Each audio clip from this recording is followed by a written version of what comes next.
Hello guys, আসসালামু আলাইকুম। আমি মোহাম্মদ ফয়সাল মজুমদার। আজকে ক্রিকেট নিয়ে কিছু কথা বলি। ভাই, ওদেরকে নিয়ে বিশ্বাস করা তো দূরের কথা, ওদেরকে নিয়ে স্বপ্ন দেখাই মানে বোকামি, বুঝছেন নি? মানে ওদেরকে নিয়ে স্বপ্ন দেখবেন আপনি ভাই, কি স্বপ্ন দেখবেন? আজকে কি করছে খেলা দেখছেন? ইন্ডিয়ার সাথে আগামীকাল কি করছে দেখছেন নি? মানে কি এক অবস্থা ভাই। এখন ক্রিকেট কি এভাবে কি ক্রিকেট খেলা হয় নাকি ভাই? এটা একটা স্বপ্ন, এটা সবার একটা স্বপ্ন। ক্রিকেট ফুটবল এটা মানুষের স্বপ্ন। ওরা ওরা যেভাবে খেলে মানুষের হার্টবিট বাইরে যায়, ওরা যেভাবে খেলে মানুষের চিন্তা বাইরে যায়, বুঝছেন নি? এখন আমার কাছে কয়েকটা মাজরার বিষয় আছে ভাই, যদি হয় আপনারা কথাবার্তা বলি, আমার কাছে পাঠিয়ে দেন, আমি এখানে কাজে লাগাই দেবো।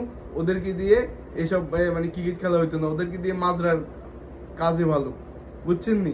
মাজরার কাজ করলে বেতনও ভালো, স্যালারিও ভালো।